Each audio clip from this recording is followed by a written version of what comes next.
Hi everyone, it's Mr. Brandon. I'm wearing black today because we're going to be reading one of our favorite stories that we love to read here in Room 7. We love to read Miss Nelson is Missing. And one of the characters in the story, Miss Viola Swamp, wears all black, so I decided to wear black today. Are you guys ready to read the story? I know I am. Let's get started. Miss Nelson is Missing by Harry Allard and James Marshall. The kids in room 207 were misbehaving again. Spitballs were stuck to the ceiling. Paper planes whizzed through the air. They were the worst behaved class in the whole school. Does that sound like a very nice group of friends? No, that sounds like they're making lots of red choices. Now settle down, said Miss Nelson in a sweet voice, but the class would not settle down. They whispered and giggled. They squirmed and made silly faces. Oh my goodness, they're making lots of red choices today. They were even rude during story time. Look at that. That friend is sitting on their head. They always refuse to do their lessons. And something will have to be done, said Miss Nelson. Oh, look at Miss Nelson. She's very concerned. She's very worried. The next morning, Miss Nelson did not come into school. Wow, yelled the kids. Now we can really act up. They began to make more spitballs and paper planes. Today, let's just be terrible, they said. Not so fast, hissed an unpleasant voice. Unpleasant means not very nice. A woman in an ugly black dress stood before them. I am your new teacher, Miss Viola Swamp. And then she tapped the desk with her ruler. Where is Miss Nelson? Asked the kids. Never mind that, said Miss Swamp. Open those arithmetic books. Miss Nelson's kids did exactly as they were told. Does Miss Viola Swamp look like a very nice person or sound like a very nice person? No, she doesn't sound very nice.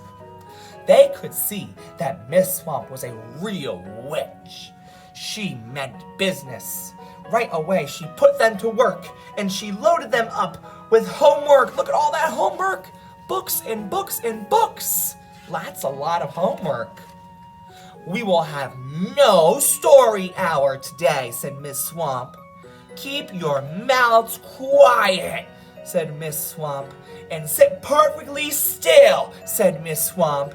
And if you misbehave, you'll be sorry, said Miss Swamp. Days went by, and there was no sign of Miss Nelson. The kids missed Miss Nelson. I would too, because Miss Viola Swamp is not very nice. But Miss Nelson, she was very nice, but the kids, were they nice to Miss Nelson? They were not. Maybe we should try to find her, they said. Some of them went to the police. Detective McSmog was assigned to the case.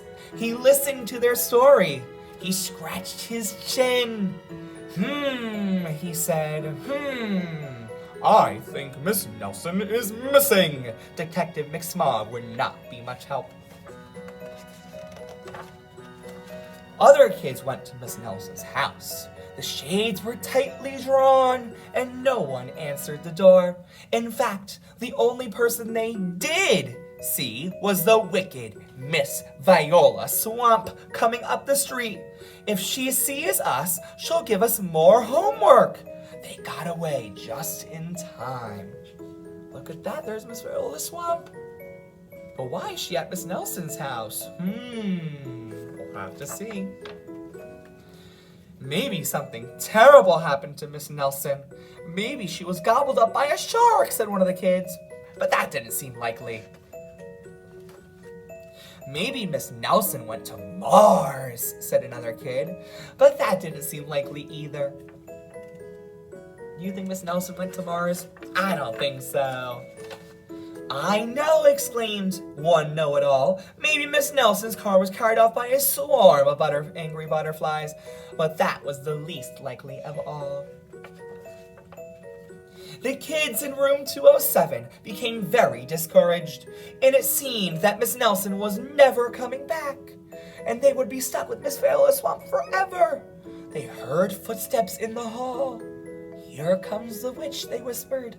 "Hello, children," said someone in a very sweet voice.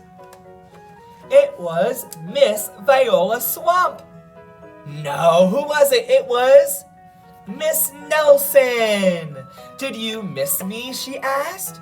"We certainly did," cried all the kids. "Where were you?" "That's my little secret," said Miss Nelson. "How about a story time?" "Oh, yes!" cried the kids. Miss Nelson noticed that during story time, no one was rude or silly. Wow, look how nicely they sat. Look at all the green choices. I have friends that have their hands in their lap. I have friends that have eyes straight ahead. Look at those listening ears. Look at all those green choices.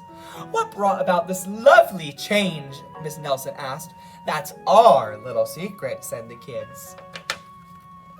Back at home, Miss Nelson took off her coat and hung it in the closet right next to an ugly black dress. When it was time for bed, she sang a little song. "I'll never tell," she said to herself with a smile. So who was Miss Viola Swamp? Miss Nelson was Miss Viola Swamp. Right? That was really, really cool. So if you enjoyed that story, raise your hand. There was a big twist at the end of the story, right? Miss Nelson was Miss Viola Swamp. But why did Miss Nelson become Miss Viola Swamp? That's right, because all of the friends in Miss Nelson's class were making red choices, right? And then they started making green choices again, and who came back? Miss Nelson. Thank you so much for joining us for one of our favorite stories, Miss Nelson is Missing. I really, really miss you, and I can't wait to see you soon. Bye!